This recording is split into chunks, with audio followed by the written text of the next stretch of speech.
Good evening. You're watching the main news on HKIBC. I'm Carain Yeung. And I'm Isabel Wong. Here's a look at tonight's top stories. MTR slapped with $8 million fine for massive service breakdown in October. Government proposes requirement for local vessels to carry life jackets equal to passenger and crew capacity. And third Canadian reportedly detained in the mainland. The MTR has been hit with an $8 million fine over the unprecedented breakdown of 4 urban lines in October that lasted for 6 hours and stranded hundreds of thousands of passengers. In its report to the government, the railway giant blamed the incident on an unknown incompatibility between 2 signalling systems. Riley Chan reports. On the 16th of October, Hong Kong experienced what many called the worst MTR breakdown in history. Trains on 4 urban rail lines ground to a halt, stranding hundreds of thousands of commuters.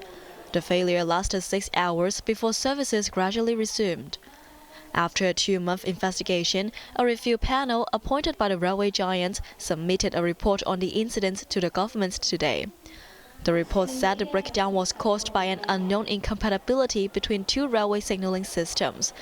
The MTR was not aware of the operational differences between the 2 systems, which were provided by different suppliers. After the incident, the MTR installed manual switches to separate the system of each of the line when it was necessary. This would help avoid another large-scale breakdown.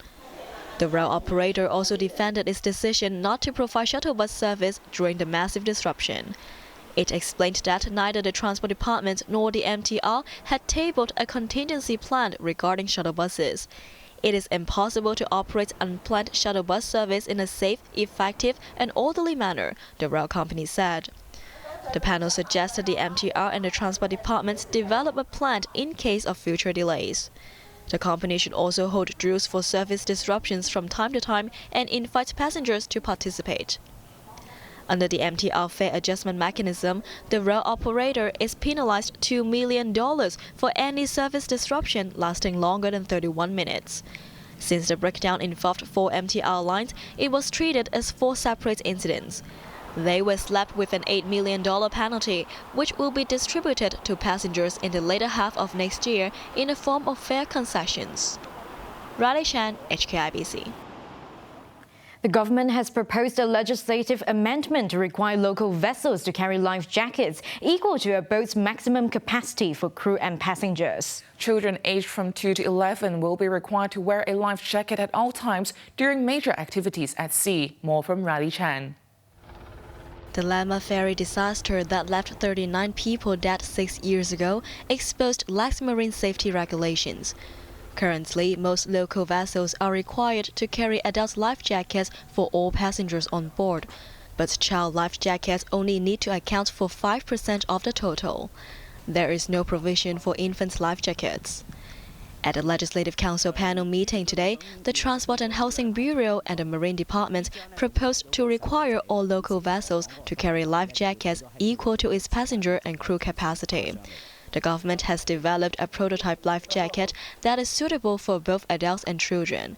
It aims to replace 70,000 to 80,000 existing life jackets with the new ones on some 1,300 vessels before the new requirements comes into force.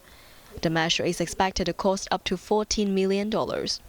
Each life jacket will be priced from $130 to $180. The government will introduce a subsidy scheme to help facilitate the replacement. Under the new proposal, commercial vessels will also be required to carry infant life jackets equal to at least 2.5% of the vessel's capacity. During major events at sea, such as firework displays, children aged between 2 and 11 must wear life jackets at all times. For infants aged below 2, parents will decide whether their children should put one on. The government will introduce the amendments to LegCo next year.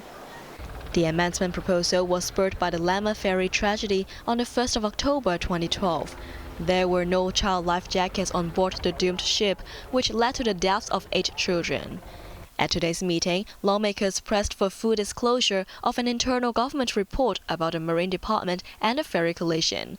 But the Transport and Housing Bureau insisted the full report couldn't be made public, citing privacy and legal concerns. Riley Shan, HKIBC.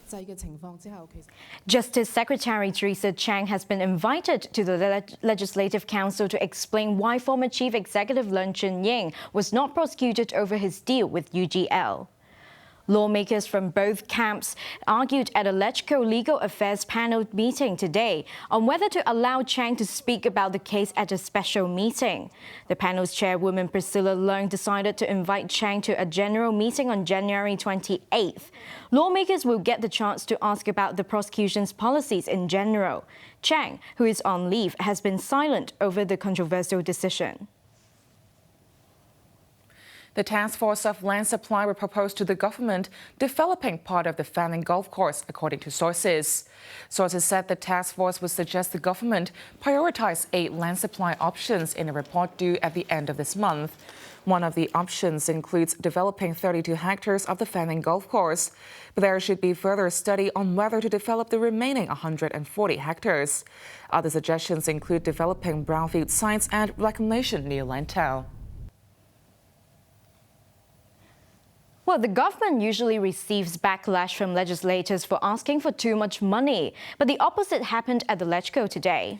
Lawmakers believe that $20 million wasn't enough to renew some permanent exhibitions at the Science Museum, some of which have been there since it opened 27 years ago.